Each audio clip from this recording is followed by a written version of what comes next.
को नहीं बख्शा है ना? अरे अपना किसने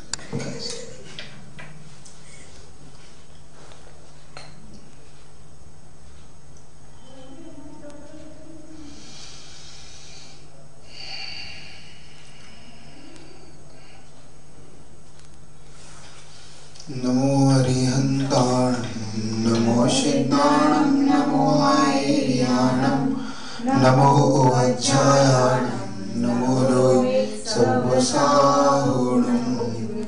कृष्ण भगवान की, जगत पूज गुरु विद्यासागर जी महाराज की। कल बनने मध्य मास और शराब। अब तो शराब का व्यसन के बारे में समझा कि किस प्रकार से इसकी हानियां हैं, मतलब किस प्रकार से ये व्यसन करने वाला। अब उसके बारे में बता रहे थे ये 123 पृष्ठ पे कि जो व्यसन के मदिरापान पे व्यसन का क्या अर्थ है, मतलब तो बता रहे हैं जो पदार्थ के सेवन से व्यक्ति अपनी विवेक बुद्धि होश वगैरह खो बैठे, इंद्रियां वगैरह नशे से उत्पन्न होने के कारण युक्त हो जाए, मतलब उसे विवेक सोच विचार की जिसकी क्षमता ना रहे या नष्ट हो जाए, क्योंकि विश्व में बढ़ रही दुर्घटनाएं, हत्याएं और अन्य क्रूरतम जो घटनाएं हो रही वो इन्हीं सेवन से हो रही। किनके? नशीले पदार्थ के सेवन से। क्यों? क्योंकि इसमें होश उसे रहते ही नहीं। अब होश नहीं रहने के कारण वो मारता है, पीटता है, अथवा उनके प्रति द्वेष भाव रखता हुआ उनके प्रति। अब कुत्ते वगैरह उसके मुख पर लगे, हाँ नहीं बिल्कुल ठीक है, क्योंकि वो जब सड़कों पे पड़ा रहता है तो नाली में पड़ा रहता है, सुअर उसे चाटते रहते हैं, क्योंकि अब ऐसा ये मतलब शराबी कोई होश थोड़ी कि वो क्या कर रहा है। तो इस प्रकार से उसे और उस मदिरा पान करने वाला स्त्री को माँ कह देता है, कभी उसे अपने स्तन में दूध पिलाकर पालू, क्या उसे होश नहीं होता कि माता को पत्नी कह रहा है। इस प्रकार से अलग अलग वो तो मतलब जो उसके मन में आ रहा है, जैसा उसका भाव हो रहा है वैसा वो कहता जा रहा है। मदिरा पान के अतिचार से अब अतिचार बता रहे कि मर्यादा के बाहर अब मदिरा पान कैसे कहते हैं। अच्छा, मदिरा पान के लिए कह रहे कि अब अचार मुरब्बा इत्यादि का सेवन, अब देखो मर्यादा से बाहर क्यों कहा उन्होंने? क्योंकि जिस प्रकार मदिरा में तरस जीवों का घात होता है, वैसे ही अचार मुरब्बा जब 24 घंटे के बाद का हो जाता है, क्योंकि 24 घंटे तक इसकी मर्यादा है। अब 24 घंटे के बाद जैसे ही उसकी मर्यादा समाप्त होगी तो उसमें तरस जीवों की उत्पत्ति होने लगेगी, और तरस जीव की जैसी उत्पत्ति होगी वही दोष इसमें भी आ जाएगा। मर्यादा के बाहर दही, मतलब उतना दोष, मतलब नशा तो नहीं होगा उसमें, लेकिन तरस जीवों की घात की संख्या वैसी हो जाएगी। असंख्यात जीव तरस जीव की राशि इसमें पढ़ना शुरू हो जाती है अपने, क्या ना, मुरब्बा बेर अचार इनमें रहते जीव हजार। ये सब ये कहावत ही है कि इनके अंदर हजारों जीव, लाखों की संख्या के जीव में पड़ने लगते हैं, उत्पत्ति होती मरते, उत्पत्ति होती मरते। मर्यादा के बाहर का दही छाछ जिस पर फूल आ गए, फूल मतलब वो पड़ जाते हैं ना ऊपर पर हल्की हल्की सी वैसी फूफन फफून फफून फफून बोलते इसको। हाँ, मठा दही, फटे दूध का पानी, अथवा ये देखो एक बात और आपसे कहना चाहता हूँ इसमें कि जो दही इत्यादि आप जमाते हैं, एक बात, जो दही अगर दही से जमेगा तो नियम से वो अपने लिए अभक्ष्य है। ओ, दही से कभी दही नहीं जमाना है ना, तो फिर कैसे जमाए? दही से नहीं जमा के, जैसे उसमें चांदी का सिक्का अथवा सबसे अच्छा मिलता है मार्बल का पत्थर, बादाम इत्यादि भी कभी कभी कड़वी हो जाती है, सड़ जाती है, गल जाती है ना, तो इससे अच्छा है मार्बल का टुकड़ा आप पीस ले लें, 2 पीस रख लें, दोनों पीसों को 24-36 घंटे तक उस दही में डूबा रहने दें, है ना। दो, फिर उसे आप हल्का पोंछ लें, धूप में सुखा के हल्का पोंछ के अपने फ्रिज में रख लें या किसी चीज रख लें। फिर एक से जमाए तो एक को दूसरे दिन के लिए सुखा दे, फिर दूसरे से जमाए, मतलब एक ही पत्थर से बार बार ना जमाए, क्योंकि फिर उसमें लगार से लगी थे, सूख नहीं पाता व्यवस्थित।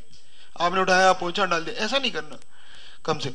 तो वो क्या है, मार्बल की खासियत है कि वो उसके अंदर एक प्रकार से ग्रहण कर लेता है उसकी खटाई को, तो खटाई को एक्सेप्ट करके वो पत्थर इतना खट्टा हो जाता है कि अब उसको जैसे ही आपने दूध में छोड़ोगे गर्म दूध के बाद, तो अपने आप ही दूध को फाड़ के उसमें दही बना देगा। ये तो मार्बल सबसे अच्छा, मार्बल कहीं भी मिल जाता, ऐसा भी नहीं कहीं कि मार्बल बहुत महंगा है। अब चांदी का सिक्का तो भाई टेंशन रहता, कहाँ गया, गुम गया इधर उधर, कहीं कहीं नाली में गिर जाए, कहीं गिर जाए। मार्बल तो ठीक है ना, तो ये सबसे अच्छा। अब बादाम है, कुछ नारियल की वो ऊपर की खोपड़ी ले लेते हैं, वो है, वो भी कर लेते हैं। इसमें क्या रहता है, इसमें कभी कभी सड़ने की वो स्मेल से आने लगती है, बदबू से, तो वो, और पत्थर में कभी स्मेल नहीं आती, ये सबसे बड़ी।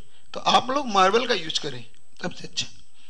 तो ये, तो इससे आपके लिए वो अभक्ष नहीं होगा कभी भी दूध, मतलब हमारे लिए वो दही अभक्ष नहीं होगा, लेकिन दही से जमाया हुआ दही अभक्ष, इसलिए बाजार का दही अभक्ष कहते हैं।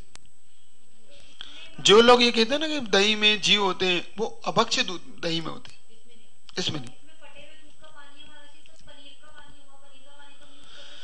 24 घंटे के अंदर जैसे आपने पनीर का पानी निकाला तो तुरंत, जैसे छाछ की मर्यादा 6 घंटे, इसके अंदर अंदर उपयोग करना है आपको। कभी कभी क्या करते हैं लोग, इसको भर के बॉटलों में रख लेते हैं और 5-5, 10 दिन तक उपयोग में करते रहते हैं। हाँ नहीं, जो ये जो आप देखना विशेष तौर से जो बाजार के आपके पनीर के रसगुल्ले वगैरह आते ना, ये क्या करते हैं, इस पनीर को फाड़ के इनकी बोतलें भर भर के रख लेते हैं अपने, फिर इससे बार बार उस पनीर को फाड़ते रहते बोतलें से डाल के इनके पास, क्योंकि इनको यह सबसे अच्छा साधन है, क्योंकि फेंक नहीं है उनको, तो उस बॉटल को फ्रीजर कर लेते, वो फ्रिज में ठंडा कर लेते उसको, तो वो मतलब उसमें सुरक्षित रहता है। फिर उसी को जैसे उन्हें फाड़ना होता है तो उसको बॉटल से डाल दिया और फाड़ लिया। ये सबसे बड़ी बात, इससे पता पड़ता है कि अपने लिए अभक्ष क्यों है, बाजार का पनीर अभक्ष क्यों है, दही अभक्ष क्यों है महाराज।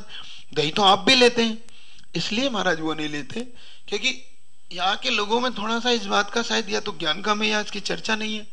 क्योंकि अभी ऐसा चला कि भाई किसी साधु के लिए आवश्यकता पड़ी भाई कि ये छाछ की आवश्यकता है मान लो, तो वो उसे पता नहीं था, तो कहता महाराज हम क्या बात नहीं, हम दही ले आ रहे हैं। हम कहाँ से लेके आओगे, तो वो पड़ोसी के यहाँ बाजार का, मैंने कहा बाजार का नहीं लाना, नहीं नहीं बाजार का नहीं लाएंगे, वो पड़ोसी के यहाँ जमा है, तो उनके यहाँ कैसा जमा है पहले, क्या वो दूध शुद्ध दूध निकल के आया था, क्या उसने सही दही से जमाया था। महाराज ये तो मुझे पता नहीं, उसके यहाँ सही दही से कहाँ जमेगा, थोड़ा सा तो जगह दे।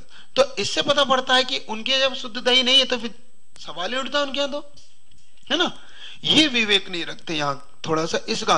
ऐसे ही मसाले का, दही का, आपको बताया था, नमक का विवेक नहीं रखते लोग, नमक उसमें सीधे निकाल के दे रहे हैं, कब का पिसा है, कल का पिसा है, तो कल का पिसा नमक का नहीं काम आ सकता। मर्यादा 6 घंटे नहीं है, 6 घंटे भी गर्म, यूं तो पीसे बाद 48 मिनट की मर्यादा नमक की, गर्म कर लिया तो 6 घंटे। जैसे उसे तवे पे रख के हल्का सा उसको गर्म अग्नि दिखा दी, तो अब वो 6 घंटे का होगी, जैसे पानी की हो गई ना मर्यादा। हाँ पीसने के बाद तुरंत, हाँ उसको एक सबसे अच्छा है, उसके साथ हल्दी पाउडर डाल के पीस दिया, तो बिना गर्म करे हुए 6 घंटे की हो जाती है इसकी, क्योंकि हल्दी के पाउडर से उसका रूप रंग सब बदल जाएगा, जैसे पानी का साथ होता है। एक्चुअली में ये पानी का ही ठोस रूप है, जैसे बर्फ नहीं होता, ये बर्फ जैसे अपन देखते हैं कि समुद्र के किनारे ये नमक की उत्पादन करते ना ये लोग, तो वो भी क्या है, खारा पानी तो समुद्र का, उसके नमक, उससे नमक का उत्पादन करते हैं ये लोग।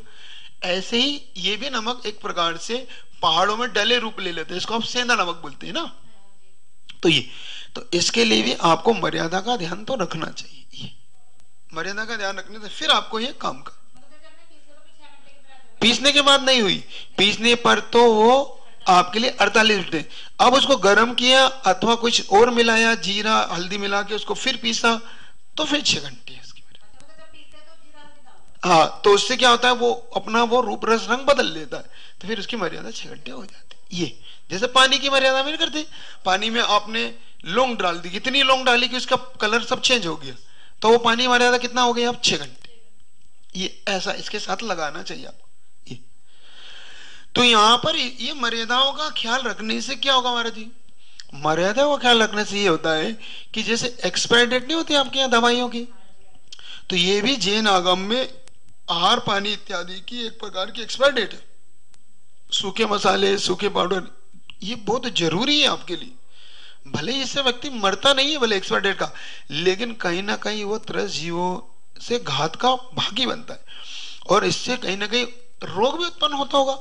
ये रोग अपनी पकड़ में भले ही नहीं आता है, क्योंकि ये बात तो जरूर है कि आचार्यों ने अगर चिंतन दिया है हमें, तो आचार्यों ने चिंतन दिया है, तो आचार्यों के चिंतन में ये जरूर बात है, क्योंकि उन्होंने मर्यादा को देखा है, तो इसका कोई ना कोई तो कारण हो। जैसे दवाई जब अपना एक्सपायर डेट समाप्त होती है, दवाई हमारे रोग का कारण बन जाती है, बाकी ना कि रोग दूर नहीं करती। अब वही दवाई अब हमें रोगी बनाने लग जाती है। ये बात सबसे महत्वपूर्ण इस चीज में जानने लायक है। हाँ बिल्कुल फर्क होता है, बहुत फर्क होता है। आप देखो जो लोग शुद्ध भोजन करते हैं, मर्यादित खाना बनाते हैं, जो चोखे इत्यादि का, उनके लिए आप देखो स्वाद का फर्क ही अलग होता है। मसालों के स्वाद का, उसके भोजन का अलग ही स्वाद होता है। अच्छा, उनको जो लोग पसंद करते हैं, उनको बहुत पसंद आता है चोखे का भोजन, कि हमें तो बहुत अच्छा लग रहा है। क्यों? क्योंकि ये जो अशुद्ध मसाले, अशुद्ध घी, ये सब खा खा के उनके मुख पर जो स्वाद बैठ गया, तब उन्हें या तो अच्छा ही लगेगा या बहुत अच्छा लगेगा। बहुत लोगों को बहुत अच्छा नहीं लगता, नहीं हमें तो वही दे दो, क्योंकि उनके मुख पे या तो वो स्वाद बैठ चुका है, या तो जिनको ये स्वाद से नहीं, हमें ये बहुत अच्छा लगा क्योंकि हमें आज पहली बार ऐसा मिला। आपको बताया ना, मुख्यमंत्री पद पर भी रहकर वो महिला मुख्यमंत्री होकर, उमा भारती जैसी साध्वी होकर भी आचार्य श्री के जब आहार का उसने वो किया कि मुझे भी वो प्रसाद के रूप में लाया, तो कैसा लगा उसके बिना नमक का देना मुझे, कि मुझे जानती कि गुरुजी नमक नहीं लेते। इससे पता पड़ता है कि वो किस प्रकार से इस भोजन में स्वाद होता है। ये होता है बिल्कुल, लेकिन हो मर्यादा का। ये तो यहां पर अब मदिरा आदि अपवित्र पदार्थों का स्पर्श वाले बर्तन में रखा हो भोजन करना। अब जैसे मदिरा पान कर रखा है, उसी से स्पर्श होता है, स्पर्श मतलब दोनों एक में होके रखे, क्योंकि जो होटलें होती, अब होटलों में वहीं पर ये सब बर्तन रखे रहते हैं, गिलास वगैरह, उसी से टच होके। अब वो आप तो 5 स्टार होटल में शौक से जाते हैं, 3 स्टार 2 स्टार 5 स्टार या ऐसे ढाबों पर, तो आपको तो ऐसा लगता है कि भाई मैं तो बहुत स्टैंडर्ड में जा रहा हूं, और लेकिन आपका स्टैंडर्ड कितना गिरा देता है वो, ये तो देखो। ये तो आपके लिए ये चीज भी ध्यान रखने वाली है कि जो चीज उससे स्पर्श हो, क्योंकि मैंने देखा यहाँ स्पर्श का तो कोई सवाल ही नहीं उठता, यहाँ तो सब 16 बिना 16 सब एक है। बर्तन भी ऐसे ही है सबके, उन्हीं बर्तनों में आप लोग चाउमीन बना रहे, उन्हीं बर्तनों में मुनि महाराज के लिए आहार बना रहे। सोचो कि जो चाउमीन बाजार का है, जो उसमें अंडा डाला है, उसी चाउमीन में बर्तन में अपना भोजन बनाया, उसी बर्तन में आपने मुनि महाराज का आहार बनाया, तो आप स्पर्श का ध्यान ही नहीं रखते। इस बात का ये रखना चाहिए कि जो अभक्ष चीज बन रही है, उन चीजों को मुनि महाराज के लिए उपयोग न करें, उन साधुओं के लिए, जिसमें क्योंकि कहीं ना कहीं वो टच में तो आया ना वो, या फिर उसको विशेष तौर से आप सुखाते नहीं, या विशेष तौर से आप उसकी या तो शुद्धि करो बर्तन की, वो करते ही नहीं। ये तो ये अब शराब दुकान पर बैठकर काली बोतल से दूध पीना, ये मतलब बता रहा है कि एक प्रकार का दूषण बता रहे हैं कि आप शराब की दुकान बैठकर दूध भी पियोगे तो लोग आपको क्या कहेंगे। ये तो आप वहां पर ऐसे लोगों की संगति में बैठकर भी ना बैठे। रात्रि में पान लगाकर रखा दिया और सुबह खाना, यह तो महाराज जी का अपना चिंतन है कि रात्रि में जो कभी कभी पान लगा के रख देते हैं लोग, उसमें जो होता है आपस में कुछ इस प्रकार के। तो अब हानियां बता रहे हैं। नहीं, पान नहीं आता, पान नहीं आता। पान के साथ अगर तंबाकू डलिए तो फिर आता है। सामान्य पान अगर खाते हैं आप लोग तो कोई दिक्कत नहीं है, सामान्य पान में कोई हल कहीं पे। अब किसी ने कहा 36 हरी का दोष लगता है, वो मुझे समझ में नहीं आया कैसे लगता है, लेकिन पान तो हरी ही है। और पान में अगर सामान्य पान खाते हैं जैसे आप, तो गुलकंद तो वैसे अभक्ष है, जैसे सामान्य से आप सौंफ इत्यादि डाल के, लौंग सौंफ डाल के, थोड़ा चूना कत्था लगा के डाल खाते ना कुछ लोग, सिर्फ मुख को स्वाद इतिहास मुख के तो व्यवस्थित, तो उसमें कोई दोष नहीं, वो तो चूंकि आप ग्रस्त हैं इसलिए। लेकिन अगर उसमें तंबाकू, कीमाम, बहुत सारे ऐसे नशीले पदार्थ लोग लगा के खाते हैं तो फिर दोष है इसमें। या ऐसी सुपारियां जिसमें तंबाकू से युक्त सुपारियां ऐसी होती है ना, ये चीज नहीं खाना पान के साथ। ये तो अपने लिए वो अभक्ष है, वो मतलब दोष युक्त है। अब इनसे होने वाली हानियां कि जो मदिरा पान पीते हैं इनके लिए, तो मदिरा पान के वाले को नरकों में उसके मुख को फाड़ कर जब उबलता हुआ ताम्र रस मतलब लोहे का पिघला हुआ रस जब डालते हैं तो वो चिल्लाता है कि अब मैं नहीं पीऊंगा। लेकिन उस समय अब क्या हो सकता, अब तो नरक में कि अब तुम शराब पीते थे अब ये पियो, है ना।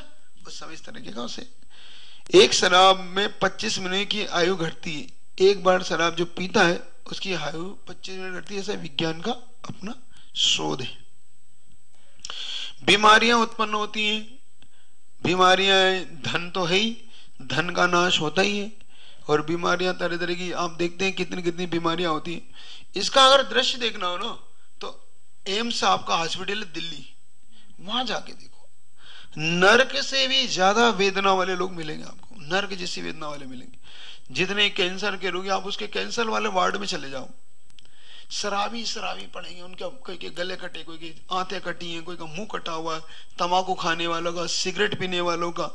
जब आप देखोगे ना चेहरा तो आप विश्वास नहीं करोगे ऐसे ऐसे इतनी सारी कंडीशन हो सकती है इनकी। शराब इत्यादि मतलब नशीला पदार्थ करने वालों, और ऐसा चिल्ला रहे हैं, बिलक रहे हैं, परिवार वाले रो रहे हैं, रोज वहां लाशें उठ रही हैं इनकी। क्यों? क्योंकि अब ये मरने को ही है, तब इनका जीवन ही कितना बचा है। कैंसर आदि रोगों से इतने पीड़ित है, पूरा घर बिक गए, घर वालों के माता पिता मतलब सड़क पे हैं, पत्नी के आभूषण बिक गए, बच्चे बेचारे अनाथ हो रहे। लेकिन नशा करने वाले को जरा सा भी तरस नहीं आता। देखो बिल्कुल भी उनको मन में दया नहीं आती कि तुम चले जाओगे, लेकिन तुम्हारे पीछे पूरा परिवार का क्या दृश्य बनेगा ये तो देखो। उस दृश्य को नहीं समझते ये लोग कि हम नशा करके हम किसका नुकसान कर रहे हैं। इससे अच्छा तो शायद सामान्य मृत्यु होती तो भी इतना दुख नहीं होता उनको, क्योंकि कम से कम परिवार के पास कुछ तो शेष था अपने जीवन यापन के लिए। आपने अपने साथ साथ नशा करके उन सबको मौत के घाट ही उतार दिया। ये मौत का बिल्कुल क्या है, उन जीते जी मर ही रहे, वो जीते जी उनका नरक जैसा जीवन हो गया। अब आपको बचाने के चक्कर में उन्होंने अब घर बेचा, अपने सब सोने चांदी बेच दिए, सब कुछ गिरवे रख दिया, दुकान गिरवे रख गई, बिक गई। अब उसके बाद भी आप बचना तो ही नहीं, क्योंकि कैंसर हो गया आपका इतना भयंकर। और बच भी गए तो आप एक प्रकार से उनके ऊपर बोझ ही बन के काम करोगे, क्योंकि आप कुछ कर ही नहीं सकते। आपके हाथ पर काट दिया, आंतें बढ़ती कट गई, मुंह फट गया, हमेशा डॉक्टर के पास ले जाने में बेचारों का जीवन गुजर जाता है। सोचो कैसे कर्म के उदय होते हैं परिवार वालों के, कि ये सब दुख परिवार वालों को भी भोगना पड़ते हैं। पूर्व कुछ ऐसे बद्ध कर्म होते हैं, इन कर्मों का मैं ऐसा मानता हूं कि ऐसा परिणाम उनके जीवन में आता है। इसलिए जो शराबी लोग हैं लेकिन उनके मन में कोई भी दया नहीं होती, इतनी बार उनको समझाने पर भी वो पीछे जाके वो हम कर ही देते हैं कि नहीं नहीं हमसे नहीं बनेगा, तुमने महाराज जी ने भले दे दिया वो नियम लेकिन हम तो नहीं कर सकते, और वो तोड़ देते उस नियम को। सोचो उस नियम को भी वो तोड़ ताड़ के फेंक फाक के कहते हम तो हमसे नहीं बने। तब लगता है कि कैसे। अब देखो धन का नाश होता है, पत्नी और बच्चों को समाज बहुत हीन दृष्टि से, शराबी की पत्नी, ये शराबी के बच्चे हैं। अब बच्चों ने तो कोई शराब नहीं पी, पत्नी ने तो कोई नहीं पी, लेकिन कहने में यही आ रहा कि देखो ये शराबी पी, शराबी के बच्चे भी, इनसे दूर रहो। अब वो बच्चे के साथ कोई बच्चा खेलता हो तो मतलब इधर से दूर रहो, इसका बापू, इसका पिताजी शराबी है, इसका बाप शराबी है। देखो ऐसे वचन बोलते हैं उनके लिए, और वो सुनते रहते हैं, पिटते रहेंगे, मार खाते रहेंगे, लेकिन वो शराब इत्यादि पीना नहीं छोड़ते। कितना हमने ऐसे ऐसे लोगों को देखा ग्रस्त जीवन में, ऐसे ऐसे लोगों को देखा कि पूरा परिवार दुखी है, हाथ जोड़ रहा है, पैर पड़ रहा है कि मत पियो, देखो तुम्हारे कारण हम सब परेशान हो जाते हैं, तुम आते हो तो हमें मारते हो, पीटते हो। तो उस समय कसम खा लेता है नहीं नहीं मैं नहीं पीऊंगा, मैं नहीं। और कहीं से 150 उसे मिले नहीं, और दौड़ता हुआ जाता है और वहां जहाँ पी पा के आता है, फिर वही उधम मचाता है। अब उसके जब बच्चे बड़े हो गए, अब जब तक छोटे तब तक तो उनने मार खाई इसके पिताजी की। अब वो जब थोड़े बड़े हो गए, जब 20-20 साल के हो गए, अब उन्होंने पीटना शुरू करा फिर पिताजी को। जैसे पिताजी ने गाली दी उन्होंने उनको चांटा मारना, लात घूसे मारना उसको। तो फिर वो रोता था कि देखो मेरे बच्चे मुझे मारते हैं। तो वो कहते थे कि हम क्या करें, अब इनसे कह दिया मत पियो और पी के आते हो, तुम होश में नहीं रहते हो, फिर माँ को गाली देते हो, हमें गाली देते हो, तो हम क्या करें फिर तुम्हें नहीं पीटे तो, और फिर तुम हम पे हाथ उठाते हो, तो हम कब तक तुम्हारी मार खाएं। तो वो कहते हम तुम्हारी मार कब तक खाएं, तुम शराब पी के आते हो या तो फिर घर में आके सो जाओ।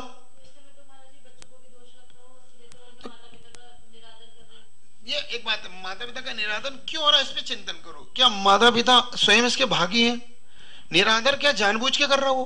नहीं, जानबूझ के वो नहीं कर रहा, वो तो मात्र हाथ जोड़ रहा है, पेड़ पड़ रहा है, खूब समझा रहा है, नहीं समझ रहे हो तो वो भी कब तक मार खाएगा बताओ ना। आप उसकी पत्नी के सामने उसकी बेइज्जती कर रहे हो तुम, शराब पी के अगर उसकी पत्नी को बुरा भला कह रहे हो, उसकी माँ को बुरा भला कह रहे हो, तो वो कहता है भाई आप कैसे सुधारू मैं इन्हें। अच्छा, समाज वाले भी उससे कहते हैं कि तुम अपने पिताजी को समझाओ, तो कहता मैं क्या करूं, फिर उसका हाथ उठ जाता है, क्योंकि आपने मर्यादा को तोड़ दिया। एक बात ध्यान रखना, जब तक मर्यादा खींची रहती उस मर्यादा का पालन दोनों ओर से होता है, एक ओर से नहीं होता। अगर माता पिता भी मर्यादित है तो बेटे भी मर्यादित रह जाते हैं। माता पिता मर्यादा से उल्लंघन कर देते हैं तो फिर बेटे भी मर्यादा का उल्लंघन कर देते हैं। उनका दोष नहीं है, क्योंकि अब ये बात अलग है कि नहीं करना चाहिए, लेकिन वो सहन नहीं होता उनसे। कोई मर्यादा भी तो होना चाहिए ना। वो कहते महाराज जी इसमें हमारा दोष कहाँ है ये बताओ। हम उनसे हाथ जोड़ रहे हैं, पैर पड़ रहे हैं कि आप मत करो ऐसा काम, इसमें हमारी इज्जत भी खराब हो रही है, आपकी भी समाज में इज्जत खराब हो रही है, पैसा जा रहा है, आप हमारे परिवार में मार रहे हो, पिट रहे हो, हमारी संतानें आपको देख रही हैं, तो हम में संस्कार कैसे आएंगे आप बताओ। तो फिर वो कहता है कि महाराज फिर कहीं ना कहीं समझाने के लिए कुछ तो उपयोग करना पड़ता है। इधर पुलिस वाले आ रहे हैं, तुम झगड़ के आ रहे हो तो पुलिस वाले आ रहे हैं कि देखो तुम्हारे पिताजी ने ऐसा करा, तुम चलो।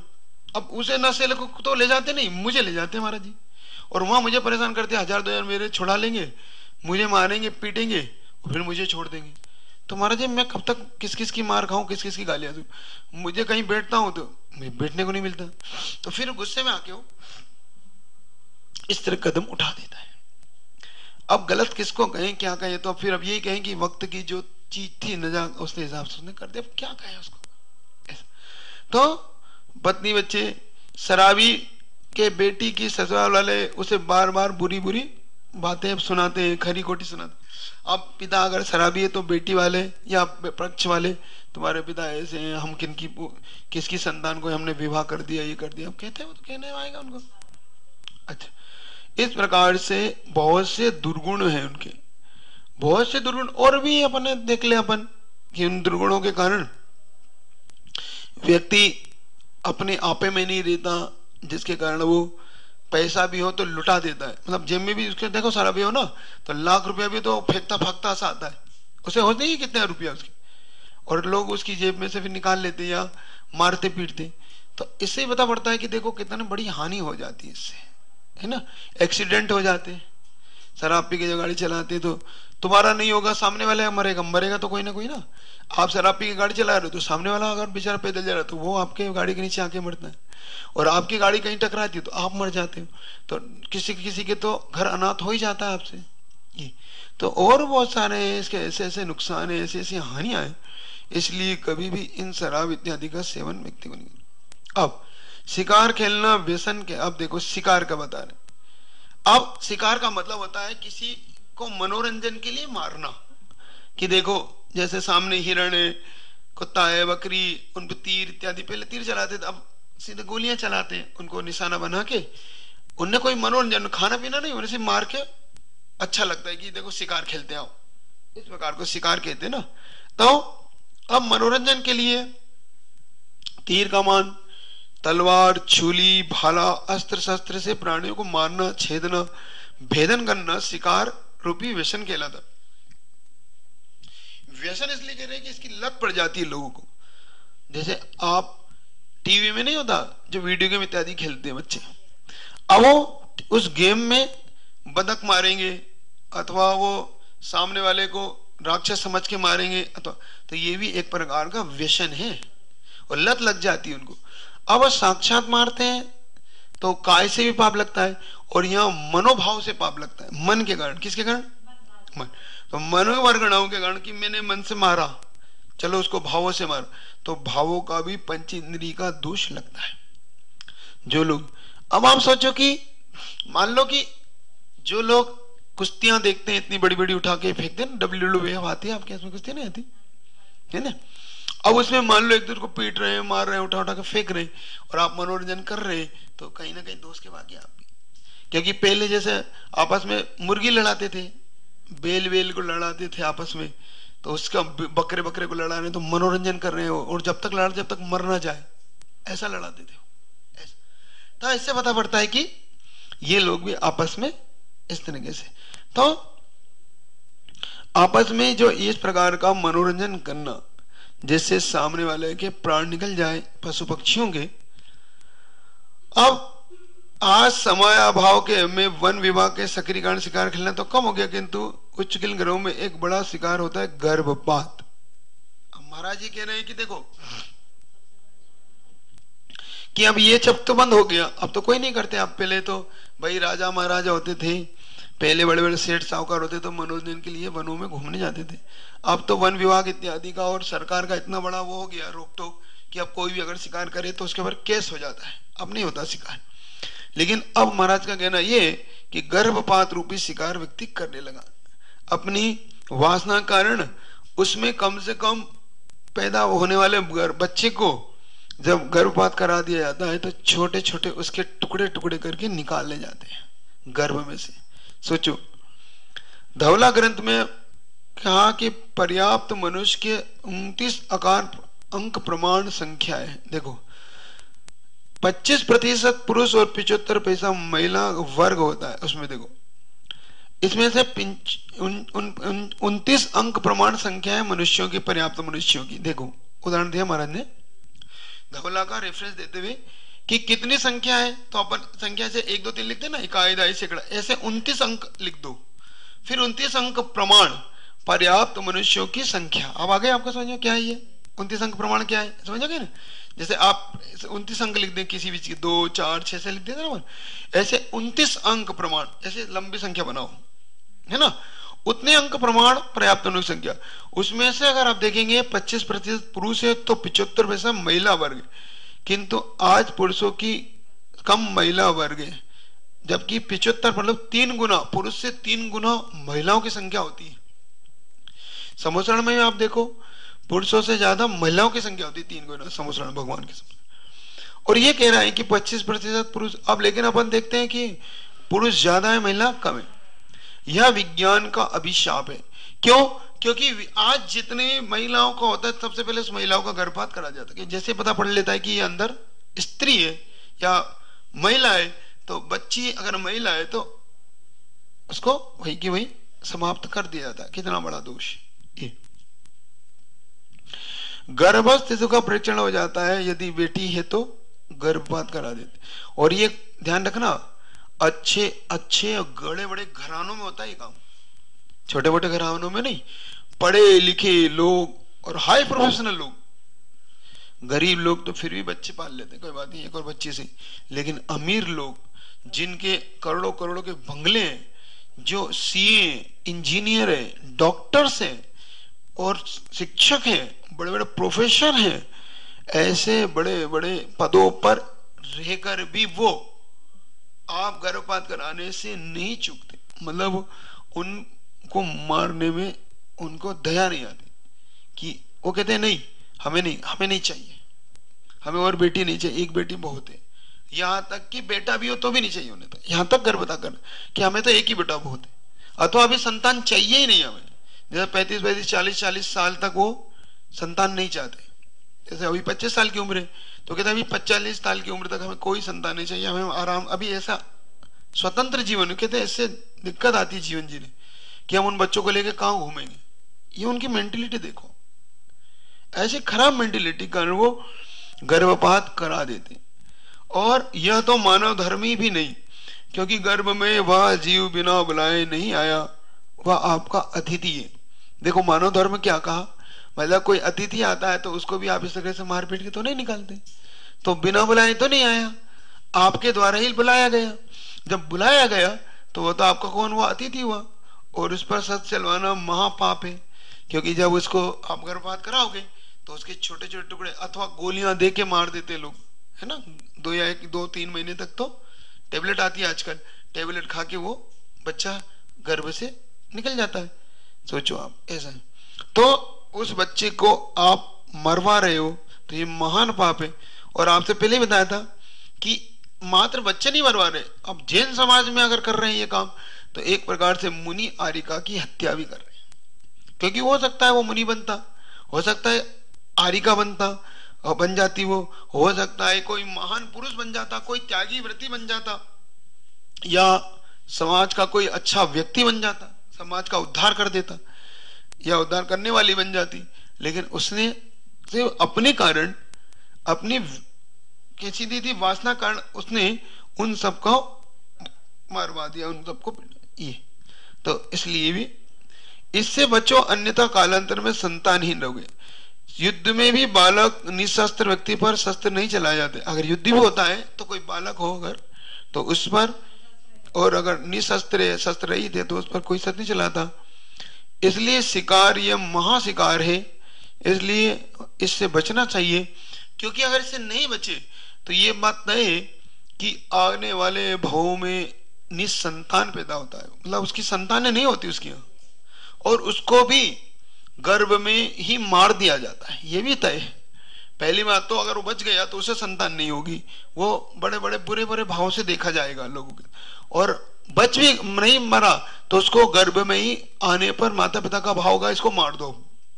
जैसे तुमने मारा तो तुम्हें देखकर उन माता पिता के मन में भी भाव होता है कि इसको भी अपन मार दे तो ज्यादा अच्छा। सोचो, ये भाव उनके अंदर आने लग जाते, इसलिए उन्हें भी अपना चाहते कि हमें आगामी भाव में जो कभी भी इस चीज का नियम ले लेना चाहिए हर व्यक्ति को कि कभी हम गर्भपात नहीं कराएंगे, क्योंकि अगर कराओगे तो आने वाले भाव में तुम्हारे साथ इससे भी बुरा होगा, जब आपको काट के निकाल के फेंका जाएगा। और जैसे घर में रहोगे, घर में अभी आपको ऐसे मार पीट के जब मारा जाएगा, क्यों मर जाते हैं अनाथ बच्चे, आप देखो ऐसे क्यों मरते हैं, इसका चिंतन करना कि आखिर इन बच्चों ने क्या किया होगा कि आज ये बच्चे मर रहे हैं। माता पिता ने मान लो इन पर दया के बचा भी लिया, तो कहीं गाड़ी के नीचे कुछ ले गए, कहीं ऊपर से गिर के मर गए, अथवा कहीं इनके ऊपर छुरी कांटे से गिर गए, मर गए। क्यों मर गए ये? क्योंकि इन्होंने गर्भपात ऐसे करवा दिया था उन बच्चों का। आज अब इन माता पिता की दया से तो बच गए, माता पिता से हम तो नहीं करा रहे गर्भपात, लेकिन तुम्हारा मरण फिर ऐसा ही होगा, ट्रक के नीचे कुचले जाओगे, तुम्हारे भी ऐसे अंग अंग कट कट के मरोगे तुम, सड़ सड़ के गल गल के। क्यों? क्योंकि तुमने पूर्व भाव में किसी बच्चे को ऐसा मारा, महान अपराध किया, इसलिए इस भाव में अब तुम भी। अच्छा, फिर एक भाव में नहीं, कहीं कहीं भाव तक मरता है, ये भी है। एक भाव में भी चलो मर के इसका पूरा नहीं होता कर्ज, वो समझो कि उसका कर्ज तो कहीं भाव तक मरता रहता है, अनाथ होता रहता है, मरता रहता है, भीख मांग के खाता रहता है। अपन सोचते इस पे दया आती है, लेकिन जब अपन सिद्धांत शास्त्र को देखते हैं तो सिद्धांत शास्त्र से पता लगता है टिट फॉर टिट ये ऐसे दया का पात्र है जरूर, लेकिन इसने जरूर कुछ कर रखा है, इतना है। क्योंकि ऐसे ही थोड़ी होता किसी के साथ, बिना कर्म के ऐसे कैसे हो गया ये, इससे बने। तो इसलिए शिकार कभी नहीं खेलना चाहिए। अब इसमें और क्या चाहते हैं, देखो शिकार में वीडियो गेम होते हैं जिनमें चिड़िया शेर आदि जो मारते हैं, या अथवा राक्षस इत्यादि मारते हैं, अथवा सामने वाले को जैसे आतंकवादी मार समझ के मारते हैं ना वीडियो गेम इत्यादि में, वो लोग कर लेते हैं आजकल, ऐसे गेम बना देते हैं। फिर वहां से बंदूक चलाएंगे, गोले फेंकेंगे, तोप चलाएंगे, है ना, हवाई जहाज से उसके ऊपर गिराएंगे, बम गिराएंगे। तो ये भी एक प्रकार का शिकार का ही है। वस्त्र, सिक्का, काष्ठ, पाषाण, चटाई, कागज आदि में बने हुए चित्र को छेदना।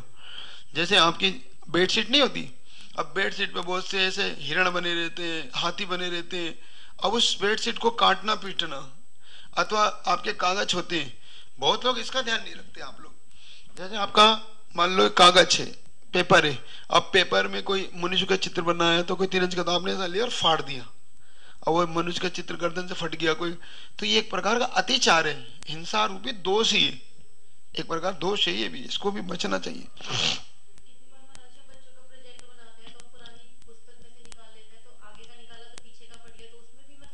क्या चीज? हाँ, फोटो क्यों फाड़ी? अच्छा अच्छा, पीछे का भी निकल जाए, कट जाता है उसमें। हाँ, पीछे देखना आता तो है ही, लेकिन इसलिए तो इस चीज को बहुत संभल के करना चाहिए। देखो दोष तो है ही, दोष को कैसे नकारोगे? इसलिए हम लोग की बहुत हाँ तो वो ठीक है, वो ठीक है। हाँ देखो विवेक का काम है। जैसे हम लोग भी बहुत बार कैशलोज करते हैं ना, तो कैशलोज करते समय इसका हम लोग भी थोड़ा सा ध्यान तो रखते ही है कि किसी प्रकार से कोई चित्र इत्यादि ऐसे ना हो जिसपे चित्र और उस पे हम कैशलोज करके उसको फेंकना पड़े। फिर हम व्हाइट पेपर का उपयोग करने का पसंद करते हैं कि भैया व्हाइट पेपर में कुछ नहीं होता, तो उस पर कैशलोज इत्यादि करने से दिक्कत नहीं आती। ये तो ये भी एक चित्र आपको ध्यान रखने वाली बात है। ये छोटी छोटी बातें हैं, छोटी छोटी बातों से अपने के बहुत सारे ऐसी चीजें होती हैं जिन चीजों से हम बहुत सारी चीजों को ध्यान रख सकते हैं। ये छोटी छोटी बातें हमारे जीवन में बहुत अच्छी काम आती। देखो अब तो चित्र इत्यादि, अब जैसे चटाई होती है, बहुत बार आपके पैर पोछने के वो नहीं होते, हाँ उन पे भी चित्र बने रहते, तो ऐसे चित्र वाले खरीदो मत जिन पे हाथी घोड़े बैल इत्यादि या किसी मनुष्य का चित्र इत्यादि बने। आजकल चप्पल देवी देवतियों वाली चप्पल आती है, तो कैसे मतलब कैसा ये लोग हैं कि ये चप्पल देवी देवतियों वाली चप्पल उसमें पैर डाल रहे हैं। तो कम से कम जिसमें चित्र बनाए हीरो हीरोइन का ही बनाए मान लो, तो उस चप्पल ना मत खरीदो। क्या ऐसे चित्र वाली चप्पल मत खरीदना आप कभी भी। हाँ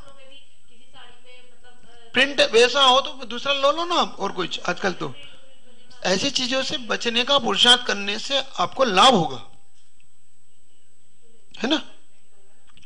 ये चीजें खरीदने से बचना। अब फूल पत्ती हुई है हो, इससे कोई फर्क नहीं पड़ता, वैसे ले लो, आजकल बहुत सी चीजें ऐसी आती है। तो शिकार करने से ऐसी चीजों से बचना, तो ये भी एक प्रकार का शिकार का अतिचार मान के चलना, और व्यसन भी है। अब हानियां बता रहे हैं। अब जो पशु पक्षी का शिकार किया जाता है, अब उनका परिवार अनाथ हो जाता है, वो अपने परिवार से पृथक हो जाते हैं, तो ऐसा कर्म का फल मिलता है कि आगे जाके तुम विधवा अथवा विदुर या निसंतान होते हो।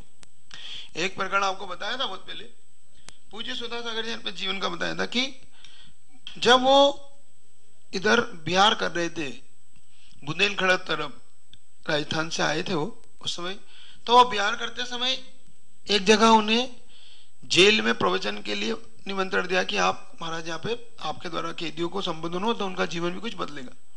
माने कोई बात नहीं, चलो कर दूंगा। जब वहां पहुंचे तो एक जैनी महाराज के पास फूट फूट के रोने लगा कि महाराज मैं निहत्या हूं, मुझे जबरन फंसा दिया गया, ये कहता दिया महाराज, बताओ मैं क्या करूं। महाराज ने कहा ऐसा तो हो नहीं सकता कि तुम निहत्या तो हो, लेकिन कोई तो बात होगी। तो महाराज ने जैसे एकदम से मन में ऐसा चिंतन जैसा किया, क्या हो सकता है। तो पता पड़ा महाराज के मन में आया कि एक तोता पिंजरे में है, ऐसा उनको ऐसा भास सा हुआ। तो उन्होंने उस व्यक्ति से पूछा कि ये बताओ तुमने क्या तोता पाल रखा है। तो उसने कहा हाँ महाराज जी 6 महीने पहले मैंने एक तोते को लेके आया था पिंजरे में, मैंने उसको बंद कर रखा है, तो मेरे घर में पल रहा है अभी। तो महाराज ने कहा उससे पहले जेल से कब से आए हो। बस जब से तोतला है उसके बाद से मैं जेल में हूँ। तो महाराज ने कहा कि तुम तुरंत उस तोते को छोड़ दो, क्योंकि तुमने एक निर्दोष पशु को बांधा, इसलिए तुम भी बंधे हो, तुम छोड़ो उसे। तो उसने घर वालों को खबर कराई कि तुम इसे तुरंत, महाराज ने क्या आने का उड़ा दो। उसे उड़ा दिया, इधर उड़ाया, और 15 दिन के अंदर उसकी बेल होकर वो निर्दोष साबित हो गया। 15 दिन के अंदर वो जेल से वही बाहर आ गया। तो तुमने निर्दोष पशु को बांध रखा, इसलिए तुम भी बंध गई। इसीलिए इन निर्दोष पशुओं को नहीं बांधो, ना इनको मारो ना पीटो। इनके साथ करोगे तो आपको भी मारना पीटा आपके साथ भी किया जाए। ये तो यहां पर बता रहे हैं कि आप उनके परिवार को उनसे पृथक करोगे तो कर्म आपको भी आपके परिवार से पृथक कर देगा। क्यों आज अनाथ बच्चे घूमते हैं, क्यों माता पिता उसके असमय मर जाते हैं, अथवा क्यों माता पिता बिना बच्चों के इस प्रकार से रह जाते, क्यों? क्योंकि तुमने किसी के संतान या किसी माता पिता के साथ किया था, तो इस भाव में तुम भी निसंतान घूम रहे हो, अथवा तुम भी बिना माता पिता के अनाथ होके घूमोगे। इसलिए तो सरकार खेलने वालों के संसारी जन बुरी दृष्टि दे, क्योंकि लोग इस उससे भी बुरा तो कहते ही कम से कम कि देखो ये किस प्रकार से पापी है, किस प्रकार से मारता रहता है जानवरों को, है ना। अपन भी उसको कहते ही कह ही देते हैं कि देखो इसने किस प्रकार से पाप किया, तो उसे जेल आदि के दुख सहन करना पड़ते हैं। देखते ना, जैसे किसी ने किसी हिरण का इत्यादि का शिकार कर दिया अथवा किसी प्रकार, तो अब उसको पुलिस फिर किस प्रकार से उसे परेशान करती है और अदालत में उसे सजाएं मिलती है। तो ये शिकार खेलने वाला वसु भव भव में अल्प आयु का, अल्प आयु मतलब वही अपन बोलते हैं ना छोटी आयु, अल्प आयु अकाल मरण जिसको बोलते हैं, अकाल में मरण हो जाता है उसका, 2 साल 5 साल का वो मर गया, फिर 5-7 साल का वो फिर मर गया, फिर गर्भ में आके मर गया, गर्भ में से उसका गर्भपात करा दिया, इस प्रकार से अल्प आयु। विकलांग होता है और मतलब पैदा भी हुआ तो कहीं हाथ पैर उसके नहीं है, बुद्धि कमजोर है अथवा हाथ पैर आड़े तिरछे हैं उसके, विकलांग। रोगी होता है, फिर उसे जीवन भर रोग लगाता है। अंधा, बहरा, दुष्ट, बोना, कोड़ी और नपुंसक, इस प्रकार से ये श्रावकाचार, किसी का श्रावकाचार का महाराज ने दिया आचार से। तो इससे पड़ता है कि किस प्रकार से इसके दोष है। और अपन पहले भी कहा था, जैसे रावण इत्यादि को जलते हुए देखना, रावण इत्यादि को मारने जाते हैं ना बहुत लोग कि चलो भाई रावण देखे, तो ये भी एक प्रकार का अपने यहाँ दोष है, ध्यान रखना। इस प्रकार से मैंने देखा बहुत से लोग लक्ष्मी बम लाते हैं ना, बम नहीं आते, बम फटने और उसमें लक्ष्मी जी की फोटो बनी रहती, उसी में आग लगाते, फिर लक्ष्मी जी अब देखो जगह जगह फट रही है, गिर मजा आ रहा, तो तुम्हारे द्वारा उस तस्वीर की भी ये भी एक प्रकार की हिंसा है। तो ये भी एक प्रकार से ध्यान रखना, फटाके इत्यादि फोड़ने से हिंसा तो है ही, इसके साथ साथ आपके मान अपराध भी है, दोष भी है आपके लिए, है ना। तो ये हिंसा भी है, शिकार भी एक प्रकार का, शिकार का ये अतिचारी कहना चाहिए कि अब आपके द्वारा उन पशुओं के अंडे इत्यादि फूट जाते हैं। बताया था आपको महाराज ने भी एक बार बताया कि हम लोग जब दिवाली के बाद देखा तो वृक्षों के नीचे हजारों अंडे फूटे पड़े हैं, क्योंकि वहां बहुत बड़ा वृक्ष था, अब पक्षी पक्षियों घोंसला बना रखा था। तो पूछा भाई ये क्या हो गया, तो महाराज जी जब रात में यहाँ फटाके छूटे तो ये डर डर के इनके गर्भपात हो गए, चिड़ियों ने अंडे अपने गिरा दिए, अब इतने डर गए कि उनके अंडे गिर गए, अथवा पेड़ पे जो डाल पे घोंसले थे उसमें से गिर गए, अथवा वहां जाके मर गए। तो इससे पता पड़ता छोटे छोटे बच्चे चिड़ियों के इत्यादि की वो बहरे हो गई, क्योंकि इतने फटाके उनसे थोड़ी सहन हो गए।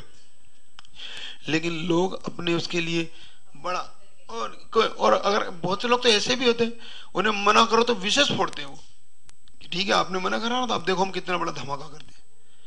उन्हें मतलब ऐसा लगता है कि बुरा लगता है कि तुमने हमें मना क्यों किया, ऐसा हमारे आनंद में तुमने खलल डाला, मतलब तुम्हारा मतलब हम तुम्हारा कहना नहीं मानेंगे, उन्हें विशेष तौर से।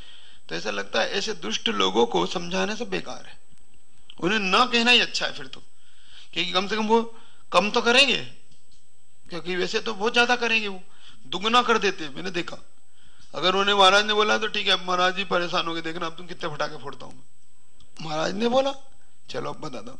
ऐसे भी लोग होते, वो बड़ी लड़ लेके आई, इसलिए उनसे नहीं बोलना, उनको तो इनसे बात नहीं। ये तो ये कहते शिकार व्यसन इत्यादि से प्रकार से हानियां भी देख लिया आपने।